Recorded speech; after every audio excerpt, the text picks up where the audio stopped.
You said something that I've now started to say in my own chat groups, which relates to Donald Trump. I personally have felt that with Donald Trump as president, the world is much less safe. I think that his erratic behavior, his irrational behavior makes the world much less safe. However, you said recently that if he is part of the accomplishment of settling of creating a much more peaceful Middle East and sort of and ending some of these conflicts or helping that you would support him receiving the Nobel Peace Prize. I actually agree with that, and I've been saying that, and I'm getting a lot of heat in my chat group. So my question is kind of twofold. One, do you think I'm right and wrong in that statement with the world being a kind of less safe place? So one, do you agree with that? And then two, if you're in Vegas right now, would you be betting on Donald Trump getting the Nobel Peace Prize or not? So on the first question, the way I think, to think about it is the United States has played an incredible stabilizing role in the world by having a network of alliances all over the world of countries that are committed to, an open, rules-based international order, some degree of decency in international life, some degree of, human rights observance in international life. And that is true, obviously, in Europe with our European allies. That's been true in Asia with our Asian allies like Japan and South Korea, Australia, Singapore, New Zealand. And the United States has always tried to, in some way or the other, kind of set the agenda for the world on some of these kinds of issues. And what's happening is by Trump adopting a completely mercenary transactional approach to international relations, where he's firstly, hitting our allies hardest with things like tariffs, squeezing them, showing a complete indifference to NATO and NATO alliances, being willing to kind of embrace a kind of very narrow short-term transactionalism. It's encouraging others to do the same. Everyone is searching around and thinking to themselves, where do we stand in this kind of world? What do we do? Let me give you a simple example. Brazil. We don't think a lot about Brazil, right? It's the largest country in Latin America. Brazil, the United States runs a trade surplus with Brazil. So there is no trade deficit. There's no problem. Under the Trump tariff regime, they should get the lowest level of tariffs, which, alas, even then is still 10%. But that's what Britain got because we have a trade surplus with Britain. Trump has proposed 50% tariffs against Brazil. Why?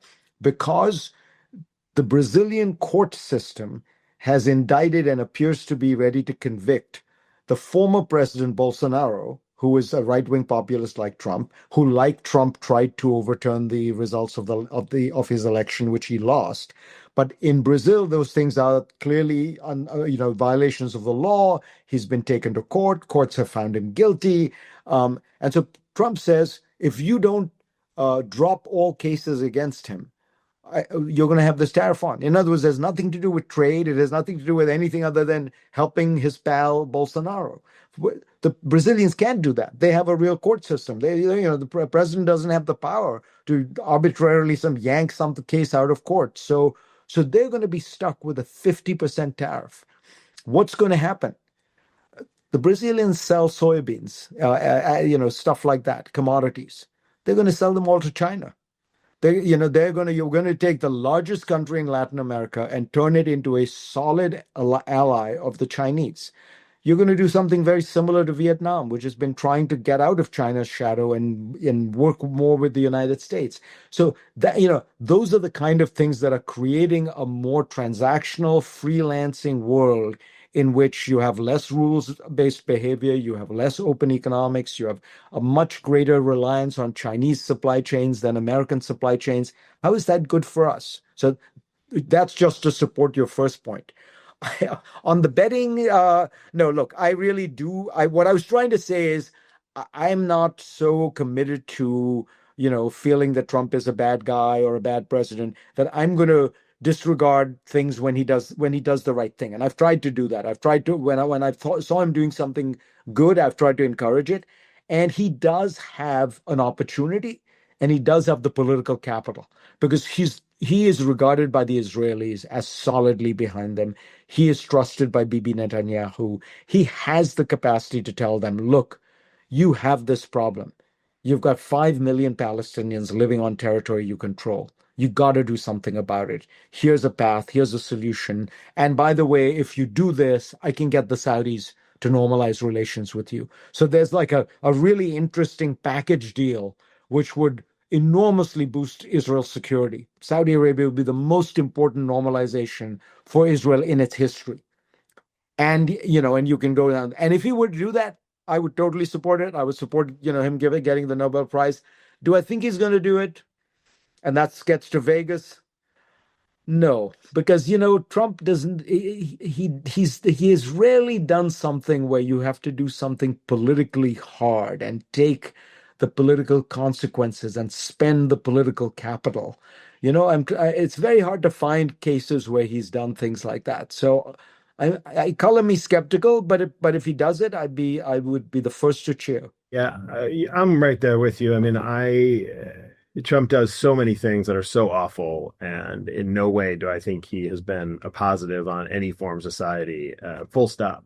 But I'm not going to sit here and root against him in the country because of it. And I'm not going to root against him trying to create some sort of peace. And if people want to be mad at me for that, that's fine. I have people that I know that are in his administration, and I call them out and say, listen, if you're going to be there, it's your responsibility to call him out when he says things that are inflammatory, which happens daily. But there's no reason to root against anything that's going to be positive for our country or for any country around the world. So totally. He wins the Nobel Peace Prize. I will not be at the ceremony. Not sure if you're inviting me. And I'm not sure I'll buy that copy of Time Magazine or whatever puts him on the cover, but it will be a positive. I just had someone check.